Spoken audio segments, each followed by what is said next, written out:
Hi guys, welcome back to the channel Shreya story. मैं हूँ श्रेया और आज आपके साथ लाइफ अपडेट शेयर करने वाली हूँ और मेरी प्रेगनेंसी से रिलेटेड जो अभी बस 2 ही दिन पहले की बात है वो मैं आपसे शेयर करूँगी, ताकि हो सकता है शायद आपको हेल्पफुल हो, जो भी प्रेग्नेंट हो और जो इस फेज से भी गुजर रहे हैं, स्पेशली जिनका 8 मंथ्स कंप्लीट होने वाला है, तो उनके लिए, थर्ड ट्राइमेस्टर वालों के लिए। तो अभी जो है मेरा रिसेंटली 2 दिन पहले ही डॉक्टर के साथ अपॉइंटमेंट थी। मुझे फॉलोअप के लिए जाना था, ये एक नॉर्मल रूटीन चेकअप था। और क्योंकि अभी जो है जो विज़िट है डॉक्टर की वो थोड़ी-सी बढ़ गई थी। मैंने आपको पहले ही बताया था 10 दिन के अंदर जाना पड़ता है।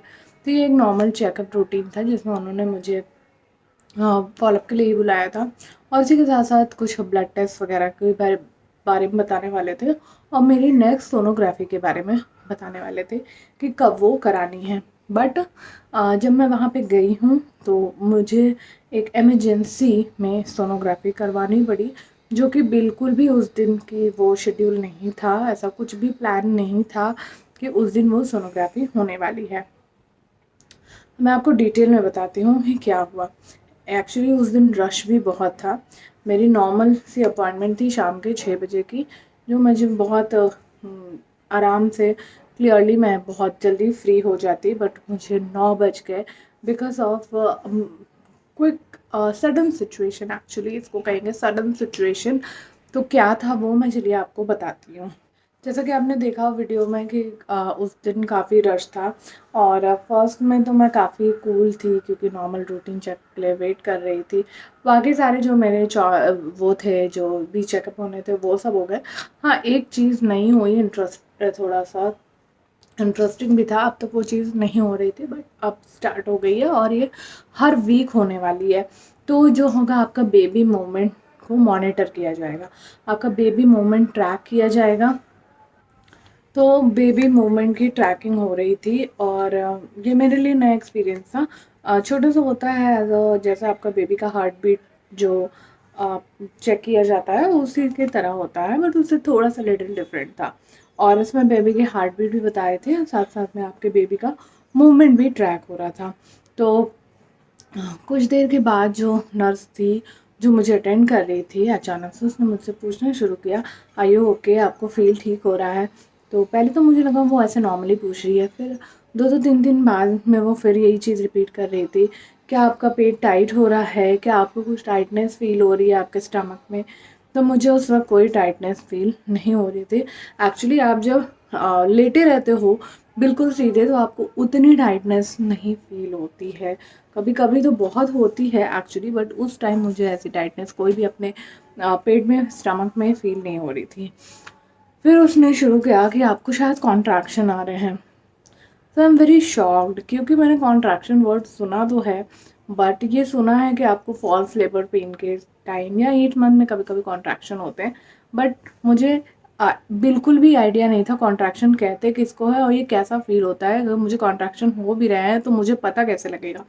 तो I really don't know and I am shocked. उस टाइम तो मैं काफ़ी शॉक्ड थी कि आई डोंट नो कि कॉन्ट्रैक्शन होता क्या है और उसके जो है मॉनिटर में ये दिख शो कर रहा है। फिर उसने डबल कंफर्म करने के लिए एक दूसरी नर्स जो थी अटेंड कर रही थी, तो वो उसको उसने बुलाया और उससे उसने पूछा कि तब तो मेरे डॉक्टर मेरे पास नहीं आए थे और उस क्योंकि मुझे वो उसको में थोड़ा टाइम जाता है, उसके बाद वो मुझे विज़िट करते कंफ़र्म किया एक्चुअली। तो उसने दूसरी नर्स से कंफ़र्म किया, उसने पूछा कि क्या ये कॉन्ट्रैक्शन, इनको कॉन्ट्रैक्शन आ रहे हैं? तो सर जो दूसरी वाली जो नर्स आई थी तो उसने कहा कि हाँ, ये कॉन्ट्रैक्शन ही है। तो आई एम वेरी मतलब जो होता है आपको कोई कॉन्ट्रैक्शन की बात करे तो आपका दिमाग दूसरी तरफ चला जाता है कि ये लेबर पेन से रिलेटेड है। अभी मेरा 8 मंथ होने में ही 2 दिन से 3 दिन बाकी थे। यस, 2-3 दिन बाकी थे। तो मैं सोची कि ऐसा क्यों हो रहा है? तो मुझे कुछ ऐसा फ़ील नहीं हो रहा कि हाँ, थोड़ी देर बाद मुझे मेरे राइट साइड में थोड़ा-थोड़ा स्टिफनेस, थोड़ा-थोड़ा सा फ़ील हुआ जो मुझे नॉर्मली होता है, ऐसा कोई बहुत बड़ा चीज़ नहीं था। और अगेन फिर उसके बाद उसने काफ़ी बार मुझसे ये क्वेश्चन किया, आपको टाइट फ़ील हो रहा है? आप डीप ब्रीथिंग करो। तो मैंने डीप ब्रीथिंग शुरू करी और उसने कहा कि आपको कॉन्ट्रैक्शन आ रहा है, तो आई एम थॉट कि कहीं ये लेबर पेन्स वगैरह की तो सिम्टम्स नहीं है। So I am very very nervous उस टाइम हो गई थी। और उसी के साथ साथ जो मेरे हस्बैंड थे ये थे, तो वो बाहर ही थे। मैं समझ नहीं पा रही थी मैं क्या करूँ। तो मैं बहुत डीप ब्रीथ कर रही थी, अपने आप को रिलैक्स करने की कोशिश कर रही थी, क्योंकि this is really my first time. मुझे कुछ समझ में नहीं आ रहा था, और ऐसा कोई आपको गाइड करने वाला भी नहीं है कि ऐसा ऐसा किसी के साथ हुआ हो। मेरे साथ तो जितने भी लोग हैं प्रेग्नेंट, जो रह चुके हैं या जो इस फेज़ से गुजरे हैं, जो नई नई मॉमीज़ भी हैं, तो मेरे सिम्टम्स, मेरी जो चीज़ें मैं बताती हूँ वो बहुत डिफ़र होती हैं उनसे। तो ऐसा कुछ सिमिलैरिटीज़ मिलती नहीं है, तो मैं कैसे बता पाऊँगी।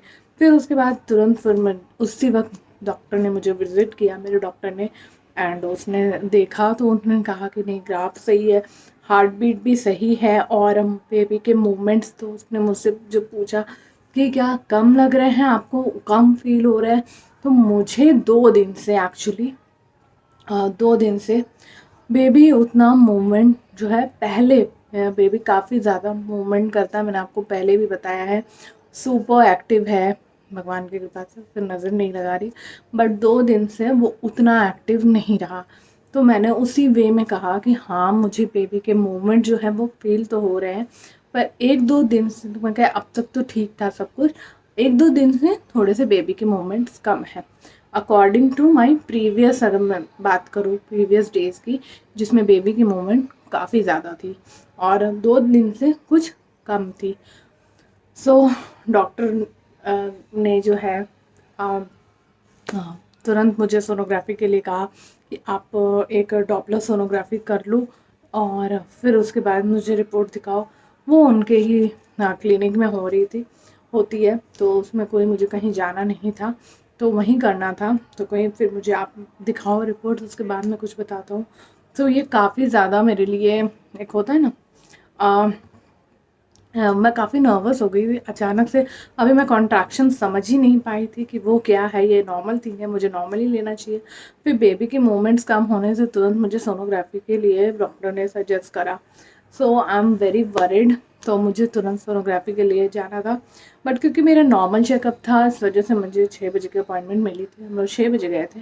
और अगर सोनोग्राफी होती तो ये अपॉइंटमेंट शिफ्ट करके थोड़ी देर बाद का मिलता, क्योंकि उनके जो रेडियोलॉजिस्ट थे, जो वो डॉक्टर थे, तो वो अभी नहीं आए थे। वो आए हैं 7:30 बजे, उनकी शिफ्ट थी, तब आए हैं। तो मैं काफ़ी देर वेट कर रही थी। आई am very exhausted that time, क्योंकि मैं काफ़ी देर से बैठी थी, और तब मेरे पेट था वो काफ़ी स्टिफ हो रखा था, काफ़ी टाइट हो रखा था, क्योंकि अब बहुत देर तक, अब जो है ना, आप एक पोजीशन में बहुत देर तक बैठ नहीं सकते, लेट नहीं सकते, खड़े नहीं रह सकते, तो मुझे पोजीशन चेंज करनी पड़ती है। मैंने वहाँ काफ़ी देर वेट किया, क्योंकि सोनोग्राफी अभी तक नहीं हुई थी।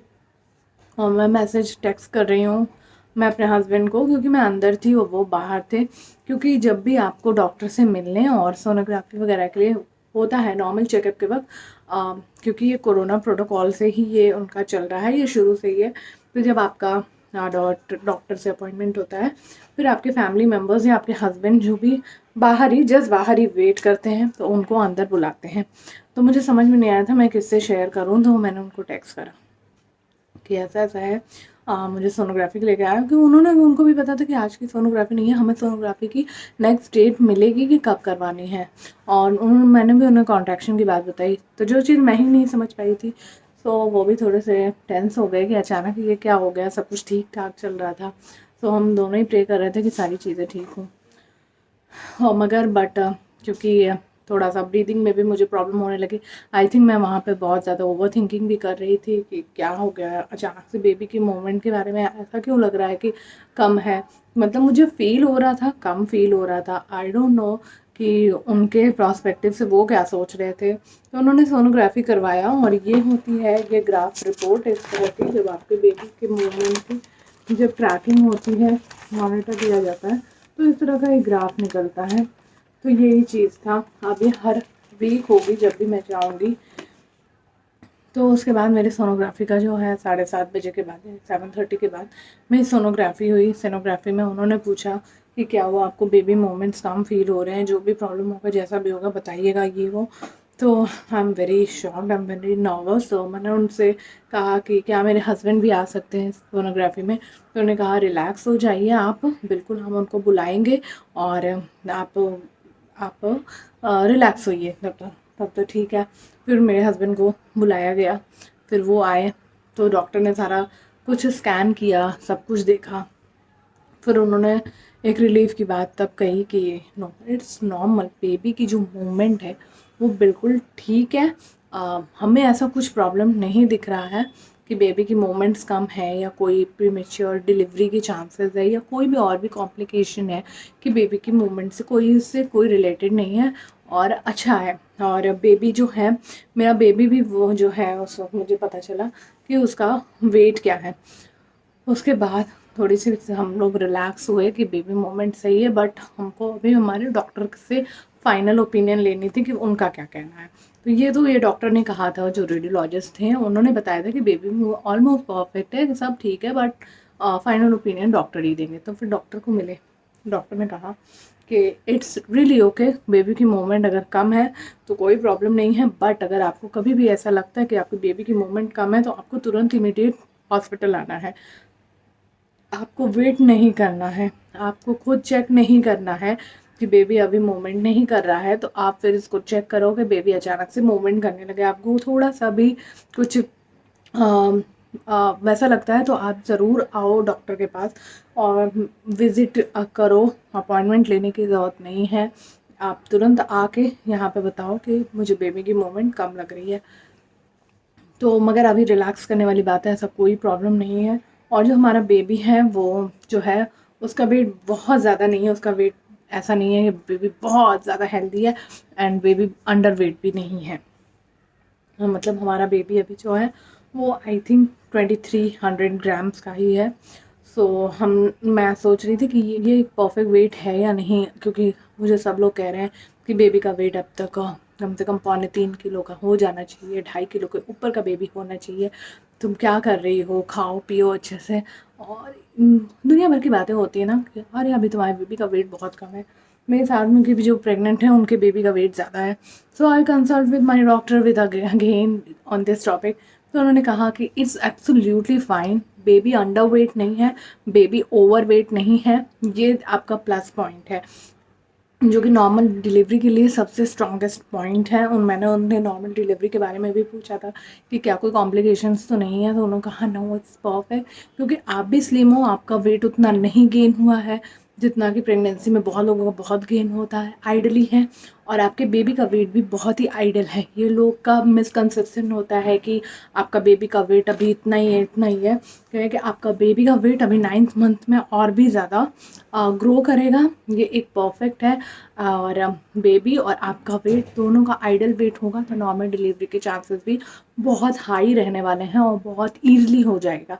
सो मेरी जान में जान आई कि ओके, ये सब बातें मिथ हैं। उन्होंने कहा है मुझे कुछ भी बहुत ज़्यादा खाने की ज़रूरत नहीं है, हेल्दी खाना है, प्रोटीन आयरन कैल्शियम ये सब चीज़ें मुझे जो है मेंटेन करके रखनी है। अपना अब बॉडी को जो है वो हाइड्रेट रखना है, इन चीज़ों का मुझे सिर्फ ध्यान देना है। और अब जो है, जो मुझे 8 मंथ में उन्होंने कहा था कि रेस्ट करना है, तो अब मुझे रेस्ट नहीं करना है, मुझे एक्टिव रहना है।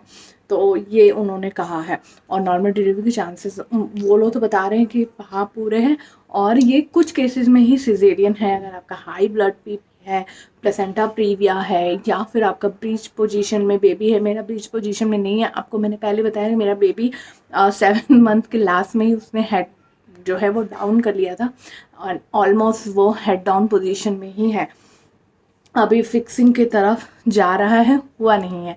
तो वो मुझे नेक्स्ट में बताएंगे कि क्या करना है। और इसी के साथ साथ मेरा जो ब्लड टेस्ट है, last blood test I think checkup के दौरान अभी जो है ये लास्ट ब्लड टेस्ट है। बाकी जो ब्लड टेस्ट होंगे वो मैं जब एडमिट होंगी या फिर उसी वक्त आफ्टर डिलीवरी के बाद ही जो टेस्ट होने हैं वो होंगे। तो इसमें मेरा urine test and blood test वगैरह हुआ था, तो जिसमें हीमोग्लोबिन, शुगर वगैरह सब, फिटोबिन लेवल, ये सब चेक किया जाएगा, ताकि अगर ऐसा कुछ प्रॉब्लम है तो उसे ठीक किया जा सके। उन्होंने मुझे ये बताया। तो मेरे लास्ट में यही था, अचानक से इमरजेंसी सोनोग्राफी अंडरवेट बेबी सुन के तो मैं डर गई थी और मैं कॉन्ट्रैक्शन भी सुन के डर गई थी। But my doctor is very very nice and उसने मुझे बहुत ज़्यादा उन्होंने कंफर्टेबल किया और कहा कि कोई भी दिक्कत की बात नहीं है, जो भी प्रॉब्लम है उन्होंने बताया कि ऐसा लगे तो तुरंत आपको हॉस्पिटल आना है। खुद का दिमाग आप बिल्कुल ना लगाइए, लोगों की आप बिल्कुल मत सुनिए, हमेशा कंसल्ट करिए with your doctor. So guys यही था मेरा जो प्रीवियस विजिट था डॉक्टर का, उसका अपडेट। और इसी के साथ साथ अगर आपको भी ऐसी प्रॉब्लम है तो please consult with your doctor, don't worry, ज़्यादा टेंशन लेने की ज़रूरत नहीं है। ऐसा हमको लगता है कि कोई सीरियस चीज़ है बट वो होती नहीं है। डॉक्टर अपने और आपके भले के लिए ही हर चीज़ों को जो है क्रॉस चेक करते हैं। वो सोनोग्राफी हो, ये मेरी एक्स्ट्रा सोनोग्राफी हो तो गई है बट ठीक है, कुछ इस रिलीफ की कुछ और तो नहीं है, ये हमें पहले पता चल गया। दैट्स इट गाइज, मुझे यही शेयर करना था। अगर आपको मेरा वीडियो अच्छा लगता हो तो प्लीज़ चैनल को सब्सक्राइब लाइक शेयर जरूर करिए अपने फ्रेंड्स फैमिली के साथ, किसी को या हेल्पफुल हो सकता है। फिर मिलेंगे नए वीडियो में, तब तक के लिए bye bye, love you, see you soon.